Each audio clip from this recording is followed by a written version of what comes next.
Part 3. You will hear two students of English called Kathy and Graham planning a display on 19th century British life and literature for a university event. First, you have some time to look at questions 21 to 24.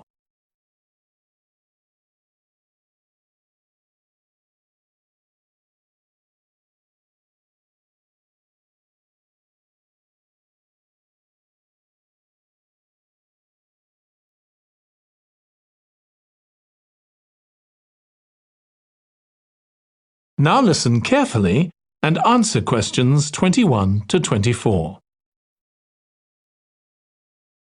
OK, Graham, so let's check we both know what we're supposed to be doing. OK. So, for the university's open day, we have to plan a display on British life and literature in the mid-19th century. That's right. But we'll have some people to help us find the materials and set it up, remember? For the moment, we just need to plan it. Good. So, have you gathered who's expected to come and see the display? Is it for the people studying English or students from other departments? I'm not clear about it. Nor me. That was how it used to be, but it didn't attract many people, so this year it's going to be part of an open day to raise the university's profile. It'll be publicised in the city to encourage people to come and find out something of what goes on here. And it's included in the information that's sent to people who are considering applying to study here next year. Presumably, some current students and lecturers will come? I would imagine so.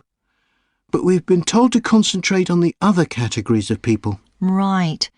We don't have to cover the whole range of 19th century literature, do we? No, it's entirely up to us. I suggest just using Charles Dickens. That's a good idea. Most people have heard of him and have probably read some of his novels or seen films based on them. So that's a good lead-in to life in his time. Exactly.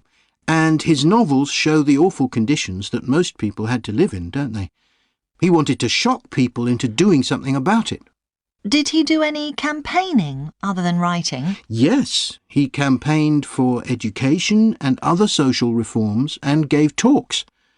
But I'm inclined to ignore that and focus on the novels. Yes, I agree.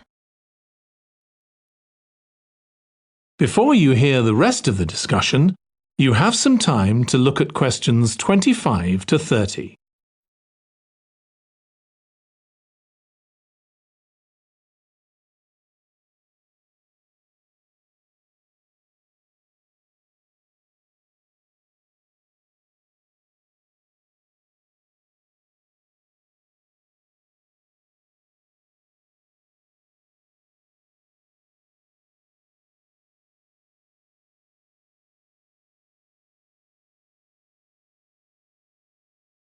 Now listen and answer questions 25 to 30.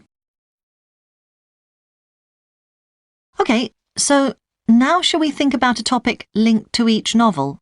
Yes, I've printed out a list of Dickens's novels in the order they were published, in the hope you'd agree to focus on him. You're lucky I did agree. Let's have a look. OK, the first was The Pickwick Papers, published in 1836.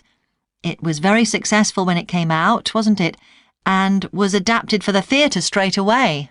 There's an interesting point, though, that there's a character who keeps falling asleep, and that medical condition was named after the book, Pickwickian syndrome. Oh, so why don't we use that as the topic and include some quotations from the novel? Right. Next is Oliver Twist. Mm-hmm. There's a lot in the novel about poverty, but maybe something less obvious. Well, Oliver is taught how to steal, isn't he? We could use that to illustrate the fact that very few children went to school, particularly not poor children, so they learnt in other ways. Good idea. What's next? Maybe Nicholas Nickleby? Actually, he taught in a really cruel school, didn't he? That's right. But there's also the company of touring actors that Nicholas joins. We could do something on theatres and other amusements of the time. We don't want only the bad things, do we? OK. What about Martin Chuzzlewit? He goes to the USA, doesn't he? Yes. And Dickens himself had been there a year before and drew on his experience there in the novel. I wonder, though. The main theme is selfishness. So we could do something on social justice? No, too general. Let's keep to your idea. I think it would work well. He wrote Bleak House next. That's my favourite of his novels. Yes, mine too. Oh, His satire of the legal system is pretty powerful. that's true. But think about Esther, the heroine. As a child, she lives with someone she doesn't know is her aunt, who treats her very badly. Then she's very happy living with her guardian, and he puts her in charge of the household. And at the end, she gets married, and her guardian gives her and her husband a house, where, of course, they're very happy. Yes, I like that. What shall we take next? Little Dorrit?